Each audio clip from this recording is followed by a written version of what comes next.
So, hello people, this is Saturday and we have another video today.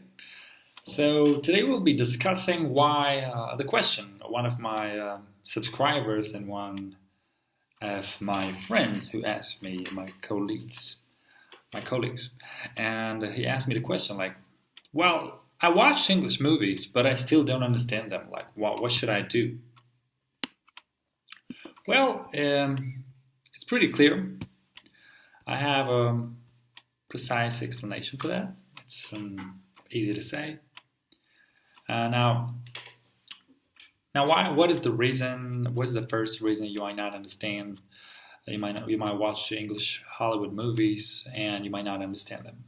Well, the first reason is like Hollywood movies are not made for English learners. They're made to entertain people. And they don't care if you understand or don't understand. They expect you to be a native speaker. And for others, people who don't speak the language, they're expecting them to watch the dubbed version in their own language. But still, if you're trying to watch a Hollywood movie and you want to understand what's going on in the movie and you want to know every single word, first thing you have to have is a powerful vocabulary. Now, the first and the most important reason that you don't understand what they're talking about in the movies is that you lack vocabulary. You just don't know enough words. You don't know enough phrases. That's why you hear something, but you don't understand it. You don't know what they said.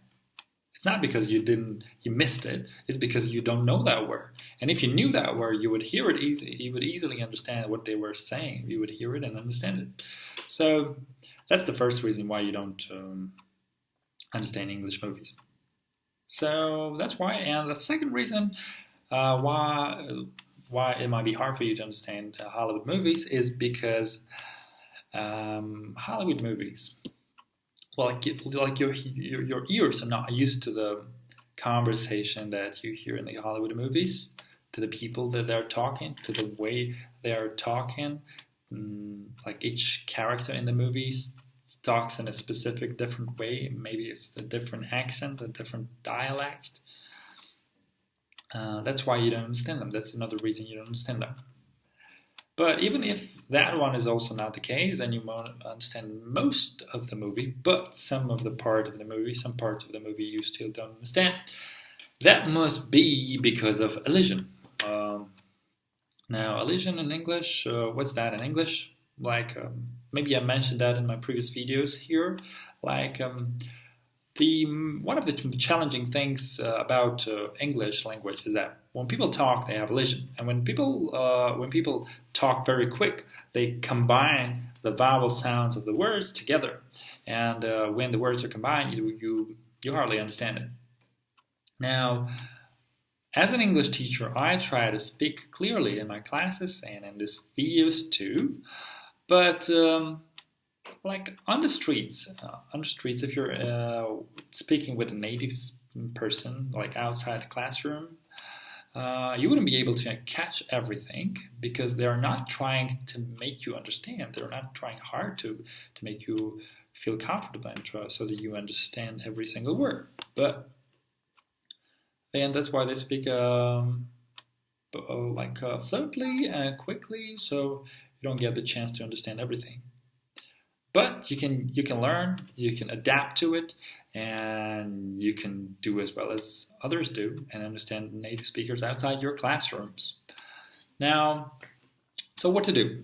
What to do when you're watching movies and you're unhappy that you don't know and you don't understand the movies in English that you're watching in English? Well, the first thing you need to do, you shouldn't worry. Just be happy with very small pieces of the movie that you understand. The very small dialogues, the very short dialogues, the very, very little vocabulary that you understand. At least, even if you watch one movie, you could have a lot of words you could hear that are familiar to you, and you could understand them, and you should be happy with that. And the rest you can understand when you improve your vocabulary. All right, so that's the first thing. Now, the next thing is maybe you should start with easier movies. Now, as I said, Hollywood movies are not made for English learners. They're not made in terms of like language educational movies. So you have to watch something which is designed specifically for English learners. Now, I recommend there are a lot of animated educational videos you can find on YouTube. They're short, they're 20 minutes, they have subtitles, and the dubbing of the voiceover is very clear and very, very slow. There's no elision at all. All right, so you can understand most of it. Now, yeah, that's basically it for today. It was your teacher Daskalos. Till next time, Avtio.